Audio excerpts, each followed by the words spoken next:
Line is an exciting and new skating-based competitive card game for everyone. In Line, players must lay down cards to make a combo of tricks. Which cards they can lay down depends on the obstacles on the course and the cards they've already placed. So, let's get you started. You'll need 2 to 4 people to play Line.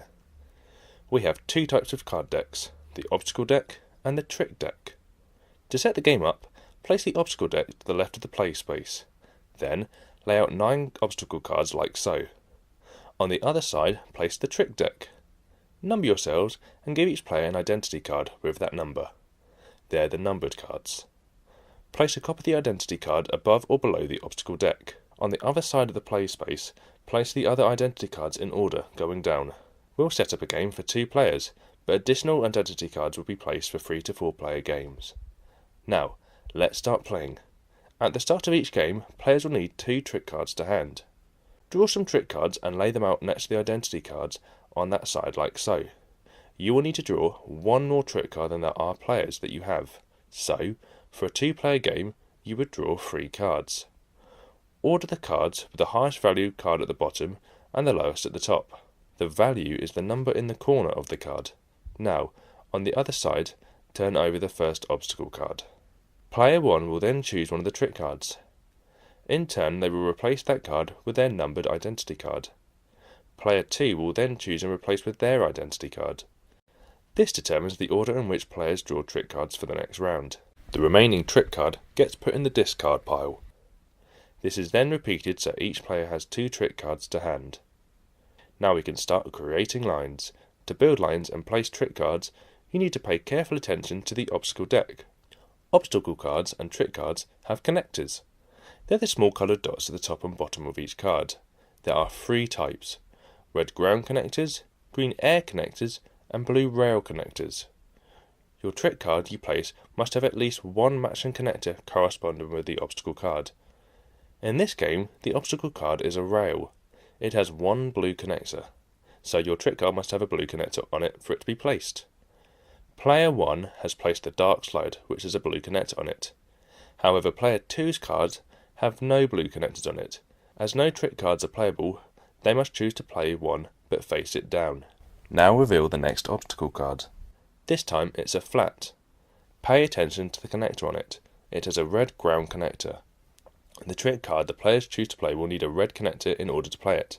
However, they will also need this next trick card to connect to one of the previous trick card's skateboards.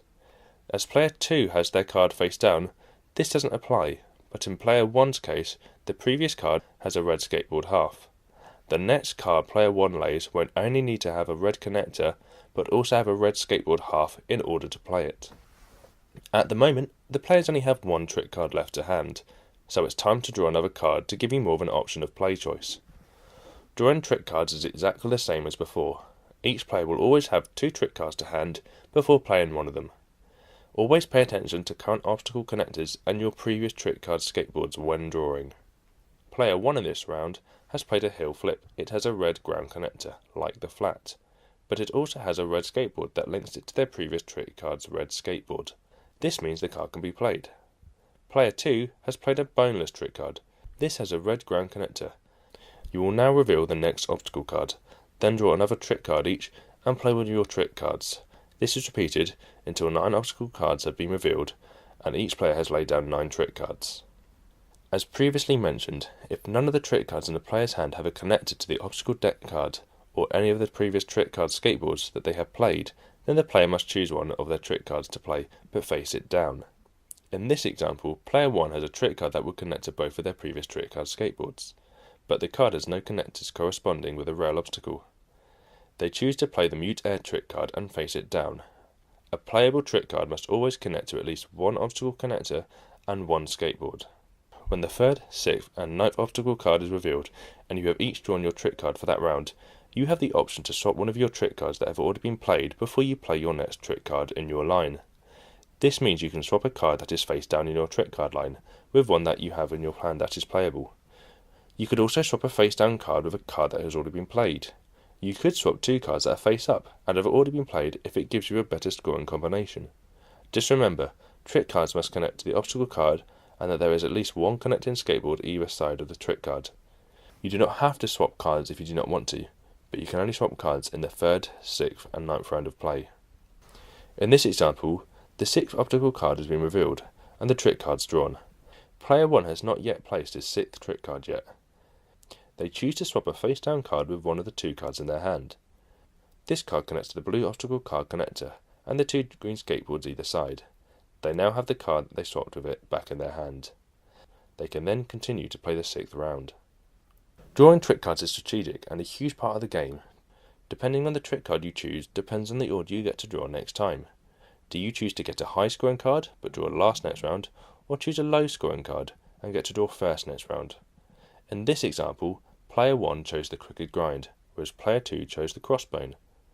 This means the order for drawing cards next round would be player 2 first and then player 1.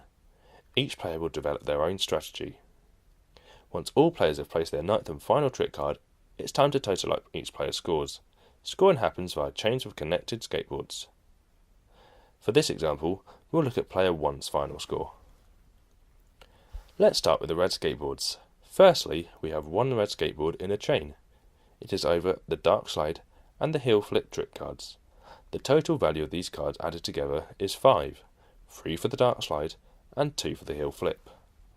Times that together by the one red skateboard is 5. Further along, we have a chain of 2 red skateboards over 3 trick cards, the indie grab, the 5-0 grind and the mute air. The total value of these 3 trick cards is 2. Times that by the 2 red skateboards in the chain gives them 4 points. This means the total number of points scored from red skateboard chains is 9. Repeat this for the other 2 colours, the blue and the green. Player 1 scored 12 points from blue skateboard chains and 15 points from green skateboard chains. Adding those 3 totals together of 9, 12 and 15 gives the player a final score of 36. Once all the players' scores have been totalled, the player with the highest score wins the game. We hope you enjoy Play in Line, the brand new skateboard game.